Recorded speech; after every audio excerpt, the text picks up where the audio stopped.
Auzubillahiminash-shaytanir-rajim. Bismillahir-rahmanir-rahim. Assalamu alaikum students. Today is my lecture number 11 of unit number 3, that is our new unit, new chapter, dynamics. After completing this unit, students, you will be able to learn these points. Number 1, that is the definition of momentum, force, inertia, friction and centripetal force. मतलब ये सारी definition जो है ना वो आपको आती होंगी, ठीक है. That is for short point of view. उसके बाद number 2, solve problem using the equation. मतलब ये equation जो है हम इसकी डेरिवेशन करेंगे. फोर्स जो है वो किसके इक्वल है, change in momentum over change in time, ठीक है. इस इक्वेशन की डेरिवेशन करेंगे, ठीक है. ये इक्वेशन आपको आती होगी और इसी को यूज करते हुए हम कुछ न्यूमेरिकल्स भी करेंगे.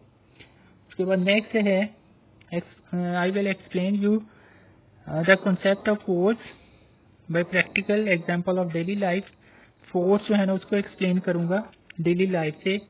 ये जो एक्सप्लेन जो है उसको हम कैसे डिफाइन कर सकते हैं, ठीक है. प्लस उसको जो है वो एक्सप्लेन भी करूंगा. उसके बाद जो है नेक्स्ट पॉइंट जो होगा that will be the Newton's laws of motion, that I will explain you. मतलब एक तो आपको इसकी स्टेटमेंट्स आती होंगी और दूसरी जो इसकी एक्सप्लेनेशन जो है ना वो भी आपको जो है वो आती होगी. इसके बाद जो है नेक्स्ट पॉइंट होगा distinguish between mass and weight. Mass और वेट में फर्क बताऊंगा क्योंकि हम अक्सर कंसिडर यही करते हैं कि ये एक ही चीज है, लेकिन ऐसा नहीं है. और उसके बाद हम F = ma जो कि हम इसी चैप्टर में इसकी डेरिवेशन भी करेंगे और W = mg जो है ये वाली इक्वेशंस लगा के न्यूमेरिकल्स भी करेंगे. उसके बाद नेक्स्ट होगा कि हम टेंशन और एक्सेलरेशन फाइंड आउट करेंगे जब दो बॉडी जो हैं वो पुली की मदद से जो है वो मूव करते हैं. इसकी दो केसेस होंगी, ठीक है. एक में दोनों बॉडी जो है वो वर्टिकली मूव कर रहे होंगे और दूसरी केस में ये होगा कि एक बॉडी जो है वो टेबल पे होगा और दूसरा जो है वो वर्टिकली मूव कर रहा होगा. और फिर हम टेंशन और एक्सेलरेशन जो है वो फाइंड आउट करेंगे, ठीक है जी. इसके बाद state the law of conservation of momentum. Momentum के जो लॉज हैं, ठीक है, यानी कि जो law of conservation of momentum है एक्चुअली उसकी हम डेफिनेशन प्लस उसकी एक्सप्लेनेशन करेंगे, ठीक है. एक्सप्लेनेशन में जो है दो एग्जांपल हैं जिनको हम डिस्कस करेंगे और फिर ये आर्टिकल आपको डेफिनेशन में जो है वो आता होगा. Use the principle of conservation of momentum in the collision of two bodies, ठीक है. ये एक एग्जांपल हो जिसको हमने law of conservation of momentum में एक्सप्लेन करना है. उसके बाद determine the velocity after collision of two objects using the law of conservation of momentum. Law of conservation of momentum को यूज करते हुए हम वेलोसिटी जो है वो कैसे फाइंड आउट करेंगे ये भी मैं आपको बताऊंगा. इसके बाद नेक्स्ट होगा explain the effect of friction on the motion of vehicles in the context of tyre surface, road conditions including skidding और ब्रेकिंग फोर्स. मतलब इसमें हम फ्रिक्शन को डिस्कस करेंगे. फ्रिक्शन जो है वो कैसे प्रोड्यूस होती है, रोड कैसा होना चाहिए, टायर कैसे होने चाहिए. इसके अलावा स्किडिंग और ब्रेकिंग फोर्स जो है ना ये भी हम इसमें डिस्कस करेंगे. उसके बाद जो नेक्स्ट पॉइंट होगा वो होगी रोलिंग फ्रिक्शन. और रोलिंग फ्रिक्शन कैसे जो है वो स्लाइडिंग फ्रिक्शन से लेस होती है और कितनी लेस होती है ये भी मैं सारा आपको इस चैप्टर में जो है वो एक्सप्लेन करूंगा. उसके बाद list various methods to reduce friction. Friction को कैसे कम करते हैं कुछ मेथड्स होंगे वो जो है हम डिस्कस करेंगे, ठीक है. 4 मेथड होंगे, ठीक है, वो जो मैं आपको एक्सप्लेन करूंगा, ठीक है जी. इसके बाद नेक्स्ट जो है explain the motion of curved path. Explain that motion in a curve path is due to a perpendicular force on a body that change direction of motion but not speed. मतलब इसमें circular motion है, ये उसकी तरफ एक hint है. मतलब कि हम सर्कुलर मोशन जो है ना उसको मतलब कि सर्कुलर मोशन ही जो है उसको डिस्कस करेंगे, लेकिन सेंट्रीपिटल की फोर्स की फॉर्म में, कि यहाँ पे जो है ना बेसिकली वो सेंट्रीपिटल फोर्स जो है ना उसका बताना चाह रहा है। और लास्ट में जो centripetal force on a body moving in a circle using mv square over r, और फिर हम न्यूमेरिकल भी करेंगे इससे रिलेटेड। ठीक है बेटा, अब सबसे पहले हम जो है डायनामिक्स क्या होता है उसको डिस्कस कर लेते हैं। लेकिन उससे पहले आपको पता है कि काइनेमेटिक्स क्या होता है, the study of motion of the object without discussing the cause of motion. मतलब हमने चीज़ों की हरकत के बारे में पढ़ा जो कि पिछला चैप्टर था, लेकिन वो क्यों मूव कर रही थी, उनकी क्या कॉज थी, उसको नहीं हमने डिस्कस किया। लेकिन डायनामिक्स में हमें चीज़ों की जो हरकत है उसको भी डिस्कस करना है, and along with we also discuss about the cause of motion, कि बॉडी जो है क्या वजह है कि वो क्यों मूव कर रहे हैं। ठीक है, काइनेमेटिक्स जो है उसमें जस्ट जो है वो हम बॉडीज की मोशंस को डिस्कस करते हैं बट नॉट इट्स कॉज। लेकिन डायनामिक्स में हम जो है मोशन के साथ साथ कॉज जो है ना उसको भी डिस्कस करते हैं। तो इस पैराग्राफ में जो मोस्टली आपने जो मतलब ये मोस्ट इम्पॉर्टेंट पॉइंट है वो जो है वो आपने जो याद करना है, ठीक है, वो है the branch of mechanics that deals with the study of motion of an object and the cause of its motion is called dynamics. मतलब इतना आपने इसको याद करना है। ठीक है, इस पूरे पैराग्राफ में आपने ये जो है ना वो डेफिनेशन है जो कि आपने याद करनी है, लेकिन आप पूरा पैराग्राफ जो है ना इसको जो है वो पढ़ लें। ठीक है, और आगे जो है ना फिर हम जो है मुख्तलिफ कॉन्सेप्ट जो हैं वो भी जो है वो डिस्कस करेंगे। ठीक है, लेकिन यहाँ पे मैं आपको कॉज ऑफ मोशन बता दूँ, that may be mass and force. मतलब इसमें जो है अगर बॉडी मूव कर रहा है तो उसके जो कॉज हैं मैस एंड फोर्स जो है ना उनको भी हम इस चैप्टर में जो है वो डिस्कस करेंगे। और डायनामिक्स में जो कॉज हैं वो बेसिकली मैस और फोर्स की तरफ जो है उसका इशारा है, हिंट है उसका। ठीक है, अच्छा इसके बाद जो है हमारा चैप्टर जो है जो आर्टिकल्स हैं वो मोस्ट इम्पॉर्टेंट आर्टिकल जो हैं शुरू में वाले जो है ना वो आ गए हमारे। सबसे पहले जो है वो आर्टिकल है फोर्स, इनर्शिया एंड मोमेंटम। अब ये तीनों जो हैं बहुत ही इम्पोर्टेंट डेफिनेशन भी हैं, शॉर्ट में अक्सर आ जाती हैं। इनमें से एक तो समझें कि ऑलमोस्ट आनी होती है, फोर्स, इनर्शिया एंड मोमेंटम।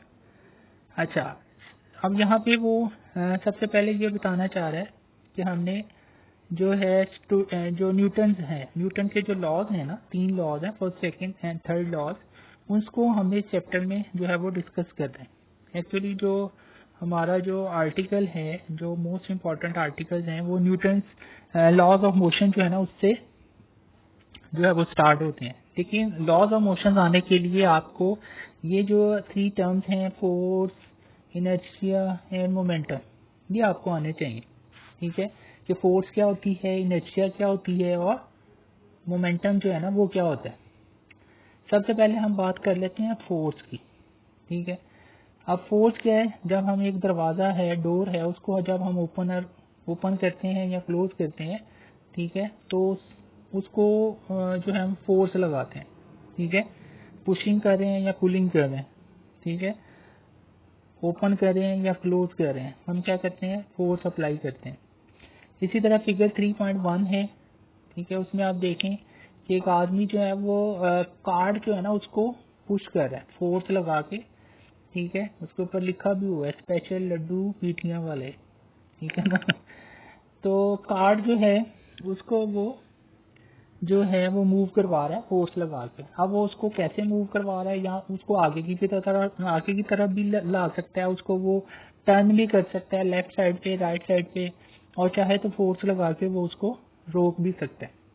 ठीक है, तो ये जो आदमी है इतने ज्यादा काम जो है वो करता है इसकी मदद से, फोर्स की मदद से। मतलब कि वो जो कार्ट है उसको रोक भी सकता है, उसको मूव भी करवा सकता है, उसको टर्न भी कर सकता है ऑन आइदर ऑफ इस डायरेक्शन, लेफ्ट और राइट। ठीक है, तो ये सारे काम फोर्स की मदद से होंगे। इसके अलावा उसने एक बैट्समैन है, जैसे ये हमारा जो है प्लेयर हैं जो शाहिद अफरीदी साहब हैं, वो क्या कर रहे हैं कि फोर्स लगा के बॉल जो है उसकी डायरेक्शन को भी चेंज कर देते हैं, मतलब बाउंड्री से बाहर फेंक देते हैं, और अक्सर जो है ना वो ज़्यादातर तो आउट ही हो जाते हैं।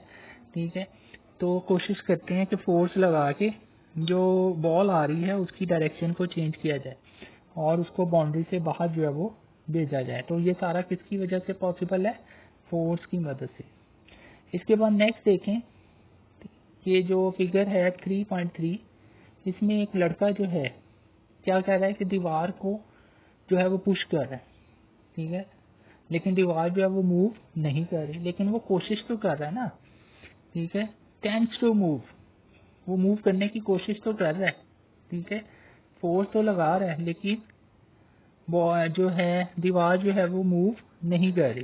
ठीक है, इसी तरह नीचे वाली जो फिगर है उसमें देखें कि एक जो विकेट कीपर है, ठीक है, उसके पास जो है वो बॉल तो आ जाती है। ठीक है, और वो सामने खड़ा होकर उसको पकड़ भी लेता है।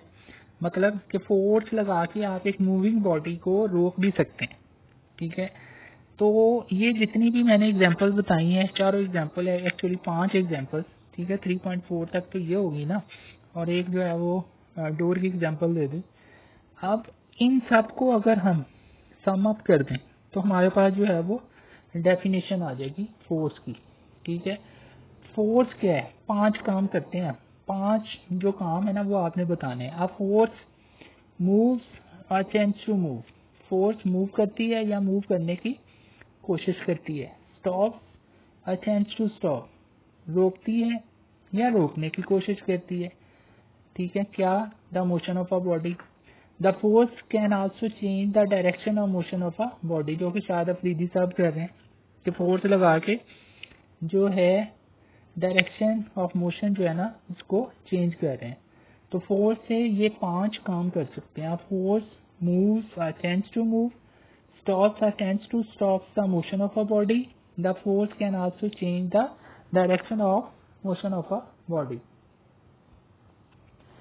अच्छा, ये यहाँ पे इसने डेफिनेशन से हट के 2 पॉइंट्स और बताए हैं कि क्या होगा अगर आप एक बैलून है उसको अगर आप प्रेस करते हैं तो क्या होगा, उसकी शेप चेंज हो जाएगी। ठीक है, या अगर बहुत ज़्यादा फोर्स लगाएंगे तो वो बर्स्ट कर जाएगा। और दूसरा, अगर एक एप्पल है उसके ऊपर आप एक नाइफ रखें और नाइफ का शार्प है जो एप्पल की तरफ रख के और फोर्स लगाएं तो वो एप्पल के को 2 पार्ट्स में डिवाइड कर देगा। तो इसका मतलब यह है कि फोर्स जो है क्या कर सकती है? Force can also change the shape और साइज ऑफ द बॉडी जो है उसकी शेप या साइज जो है ना उसको भी जो है फोर्स चेंज कर देती है। ठीक है, तो ये हमारा आर्टिकल था। मोस्टली तो इसमें डेफिनेशन है, बाकी एग्जांपल्स आप देख लें, वो भी आप पढ़ लें, अपनी वर्डिंग में भी लिखी जा सकती हैं। अच्छा, इसके बाद जो हमारा नेक्स्ट आर्टिकल है वो है इनर्शिया।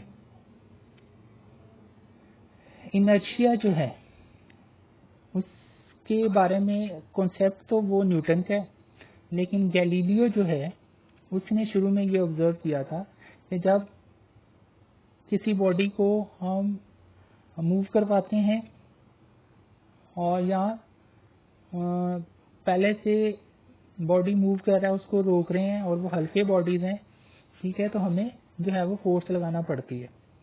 इसी तरह अगर मतलब वो हल्के बॉडी है तो हमें कम फोर्स लगानी पड़ेगी। ठीक है ना। गैलीलियो ने ऑब्जर्व किया कि it is easy to move of the light object then heavier ones, कि जो लाइट ऑब्जेक्ट्स हैं उनको मूव करवाना हैवियर ऑब्जेक्ट्स की निस्बत जो है वो ज्यादा आसान काम है। Heavier objects are difficult to move और if moving then difficult to stop. अगर ऑब्जेक्ट हैवी है, ठीक है, तो उसको मूव करवाना मुश्किल है, और अगर वो पहले से मूव कर रहा है तो उसको रोकना मुश्किल है। ये सारा कॉन्सेप्ट जो था ना ये गैलीलियो का था। ठीक है, लेकिन क्या है कि जो न्यूटन था उसने ये कंक्लूड किया, ये नतीजा निकाला कि every body resist to its change in its state of rest और of uniform motion in a straight line, कि हर बॉडी अपनी जो स्टेट ऑफ रेस्ट या अगर वो पहले से मूव कर रहा है, ठीक है, तो अगर हम उसको रोकते हैं या कोई रेस्ट में है तो उसको मूव करवाते हैं, तो वो इसके अगेंस्ट जो है ना वो रेसिस्टेंस करता है, मज़ाहमत करता है। वो जो मज़ाहमत होती है ना, न्यूटन कहता है इसको हम इनर्शिया कहते हैं, ठीक है। फॉर एग्जांपल अगर एक चेयर है, आपने उसको उठा के साइड पे करना है, तो आप जब उठाएंगे तो आपको बाकायदा फील होता है कि आप जो है ना फोर्स लगा रहे हैं, ठीक है, और आप फोर्स लगा रहे हैं और क्यों लग रही है, आगे उसकी रेसिस्टेंस है, उसका इनर्शिया है जिसकी वजह से हमें फोर्स लगाना पड़ रही है, ठीक है ना। हम जो अप्लाई करते हैं वो फोर्स है और आगे से जो रेसिस्टेंस हमें फेस करना पड़ती है उसको हम इनर्शिया कहते हैं, ठीक है। He related the inertia of a body with its mass. उसने कहा कि जितना किसी बॉडी के अंदर मैस होता है ना, जितना उसका मैस होता है उतना ही उसमें इनर्शिया होता है। अगर कोई बॉडी हल्का है तो उसमें इनर्शिया कम है, ठीक है, उसमें रेसिस्टिव जो पावर है वो कम है, उसमें रेसिस्टेंस जो है वो कम है, वो कम रेसिस्ट करती है, ठीक है। लेकिन अगर किसी बॉडी का मैस ज्यादा है तो उसकी रेसिस्टेंस जो है वो ज्यादा होगी, ठीक है। और इसी की बेस पे हम इनर्शिया जो है ना उसको डिफाइन करेंगे। Inertia of a body is its property. Inertia किसी भी बॉडी की वो प्रॉपर्टी है due to which it resist, जिसकी वजह से वो मज़ाहमत करता है, किसमें, due to which it resist any change in its state of rest or motion. जब कोई बॉडी रेस्ट में है, आप उसको मूव करवाना चाहते हैं या उसकी जगह चेंज करना चाहते हैं, ठीक है, या अगर मूव कर रहा है तो आप उसको रोकना चाहते हैं, ठीक है, तो बॉडी जो है इसके अगेंस्ट रेसिस्टेंस करता है, मज़ाहमत करता है और उस रेसिस्टेंस को हम इनर्शिया कहते हैं। और जितना किसी बॉडी के अंदर मैस होता है उतना ही उसमें इनर्शिया होता है, ठीक है ना। तो समझ आ गई होगी कि जो हम किसी बॉडी के ऊपर फोर्स लगा रहे हैं वो सिंपल फोर्स है और आगे से हमें जो फोर्स क्यों लगाना पड़ रही है वो उस बॉडी के इनर्शिया की वजह से है। तो दोनों देख ले कि जो बॉडी पे हम लगा रहे हैं वो फोर्स है, जो वो हम पे लगा रहा है वो एनर्जी है। सिंपल सी बात है, ठीक है। Let us perform an experiment to understand inertia. यहाँ इनर्शिया को अंडरस्टैंड करने के लिए उसने 2 एक्सपेरिमेंट किए। तो पहला एक्सपेरिमेंट क्या है कि एक ग्लास लें, ठीक है, ग्लास के ऊपर एक कार्ड जो है ना, वो हार्ड वाला कार्ड जो होता है, चार्ट पेपर जो होता है वो आप रखें, एक जो है वो एक खास शेप में, स्क्वायर शेप में रख लें और उसके ऊपर एक कॉइन रख दें।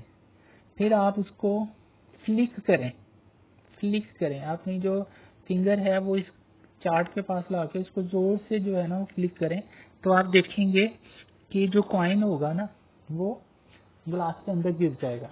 ग्लास के अंदर क्यों गिर जाएगा? क्योंकि इनर्शिया की वजह से, ठीक है।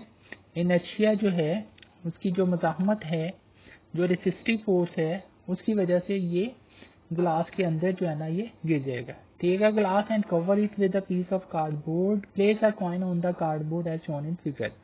Now flick the card horizontally with the jerk of your finger.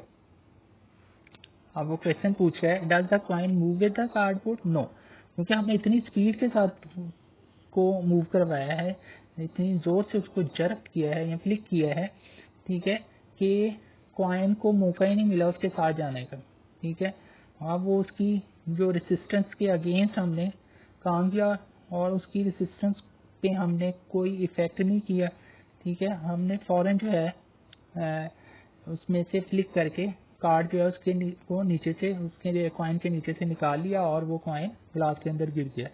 The coin does not move with the cardboard due to inertia, ठीक है। आगे उसने खुद ही आंसर भी दे दिया है। Where does the coin go to the cardboard flies away, that it will fall into the glass, ठीक है। तो क्लियर है कि वो ग्लास के अंदर जो है वो गिर जाएगा, ठीक है। ये किसकी वजह से हुआ सारा? इनर्शिया की वजह से। इसी तरह एक और एग्जांपल है कि एक आप पेज लें और उसको रेक्टेंगल शेप जो है ना उसमें उसको जो है उस पीस को काट लें रेक्टेंगल शेप में और उसके ऊपर जो कॉइन्स हैं उनको पाइल अप करें, ठीक है। फिर आप जो है जो स्ट्रिप है उसको जोर से जो है ना पुल करें, ठीक है। जोर से पुल जब करेंगे, ठीक है, स्पीड के साथ, तो क्या होगा कि ये जो हमने कॉइन्स को पाइल अप किया हुआ है, ठीक है, तो ये एज इट इज ही रहेगा, ये गिरेगा नहीं। अगर आप उसको आहिस्ता से मूव करवाएंगे ना, फिर ये गिर जाएगा। तो ये क्यों नहीं गिरता? That is only due to inertia. Inertia की वजह से ये गिरता नहीं है, ठीक है। Consider another example of inertia. Cut a strip of paper, place it on the table, stack a few coins on its one end as shown in figure, pull out the paper strip under the coin with jerk, ठीक है। jerk के साथ मतलब जोर लगा के फौरन खींच लें। Do you succeed in pulling out the paper strip under the stack coin without letting them to fall? Yes. हम बगैर गिरे जो है ना उसको निकाल लेंगे, कॉइन जो है वो गिरेंगे नहीं और हम इसको बाहर निकाल लेंगे। Why do the coin remain stacked on pulling out the paper strip quickly under the stack? तो सिंपल आंसर है, that is only due to inertia, कि जो कॉइन्स हैं वो इसी कंडीशन में रहना चाहते थे, ठीक है। तो उनके इनर्शिया की वजह से वो ऐसे ही कॉइन जो है ना वो स्टैक ओवर ही रहेंगे, मतलब कि स्टैक में ही रहेंगे, ढेर ही लगा रहेगा इनका, ठीक है। अच्छा जी, इसके बाद जो है नेक्स्ट है जी हमारा लास्ट आर्टिकल, वो है मोमेंटम। मोमेंटम क्या है बेसिकली? अब आप देखें कि एक बुलेट जो है उसका मैथ कितना काम होता है, ठीक है। जब वो मूव करती है और जब वो अपने टारगेट को हिट करती है तो उसको बहुत ज़्यादा नुकसान पहुंचाती है। क्यों नुकसान पहुंचाती है? उसका मैथ इवन कि स्मॉल है लेकिन उसकी स्पीड बहुत ज़्यादा होती है, और स्पीड बहुत ज़्यादा होने की वजह से जब वो हिट करती है, ठीक है, तो उसको टारगेट को बहुत ज़्यादा नुकसान पहुंचाती है, ठीक है। इसी तरह अगर एक बहुत बड़ा ट्रक हो, एक ट्रक है, लोडेड ट्रक है, अगर वो आहिस्ता भी जा रहा है और सामने से आगे कोई उसको रोकता है, ठीक है, तो क्या होगा? वो जो सामने से आके रोक रहा है उसको ही नुकसान पहुंचेगा ना। ट्रक का मैथ तो बहुत ज्यादा है, इवन कि उसकी स्पीड भी कम थी, लेकिन फिर भी उसने उसको सामने वाले को नुकसान पहुंचा देना है। ये इन एग्जांपल से हमें पता चल रहा है कि देयर इज अनदर टर्म, एक और टर्म है जिसको हम मोमेंटम कहते हैं, ठीक है। तो यहाँ पे जो है बुलेट की केस में या ट्रक की केस में जो है हम मोमेंटम जो है ना उसको वो एक्सप्लेन कर सकते हैं, और इसकी डेफिनेशन क्या होगी? Momentum of a body is the quantity of motion it possesses due to its mass and velocity. Momentum क्या है? किसी बॉडी के अंदर हरकत की वो मिकदार है जो कि उसके मास और वेलोसिटी की वजह से होता है। याद रखें कि मोमेंटम के लिए मास और वेलोसिटी दोनों का आना जरूरी है।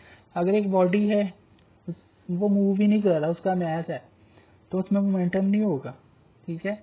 और अगर जो कि पॉसिबल ही नहीं है कि बॉडी मूव कर रहा है और मास नहीं है, तो ये तो हो ही नहीं सकता। तो अगर बॉडी मूव नहीं कर रहा ना, तो उसमें मोमेंटम जीरो होगा, मोमेंटम नहीं होगा, दैट विल बी जीरो, ठीक है।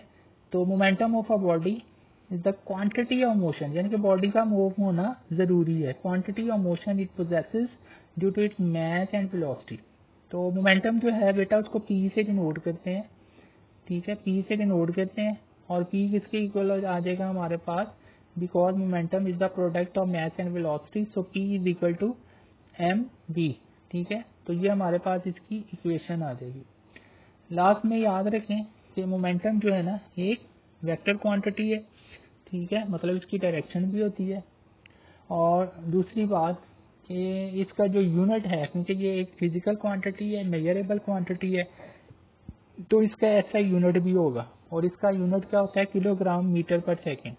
कैसे आया? क्योंकि मास केजी और वेलोसिटी मीटर पर सेकंड, तो किलोग्राम मीटर पर सेकंड मास का यूनिट और वेलोसिटी का यूनिट सिंपल मिला दें तो आपके पास मोमेंटम का यूनिट आ जाएगा किलोग्राम मीटर पर सेकंड। तो ये था जी हमारे आज के टॉपिक्स जो मैंने एक्सप्लेन किए, ठीक है। अब आपने एक काम करना है कि जो पिछले चैप्टर के जो न्यूमेरिकल्स हैं वो आप जर्नल पे लिखें, उनके जो शॉर्ट मैंने लिखवाए हैं वो भी लिखें, न्यूमेरिकल्स भी लिखें, ठीक है। और उनके इमेजेस लेके व्हाट्सएप में शेयर करें ताकि मैं उनको चेक करूं, ताकि मुझे पता हो कि किस किस ने जो है वो न्यूमेरिकल जो है वो किए हैं। ठीक है, वैसे तो मैं स्कूल इंशाल्लाह 15 को खुलेगा, उस वक्त भी चेक कर लूँगा, लेकिन आप जो है ना ये काम ज़रूर करें। ठीक है, न्यूमेरिकल लिखें और बार बार मैं कह रहा हूँ लिखें, और फिर मुझे इमेजेस सेंड करें ग्रुप में। और जिसके भी वो न्यूमेरिकल होंगे आप अपना नाम ज़रूर मेंशन करें, ताकि मुझे पता हो, आइडिया हो, ताकि मैं अपने पास रिकॉर्ड रखूं कि इस बच्चे ने जो है मुझे चेक करवाए थे। ठीक है जी, ओके जी, अल्लाह हाफिज़, टेक केयर।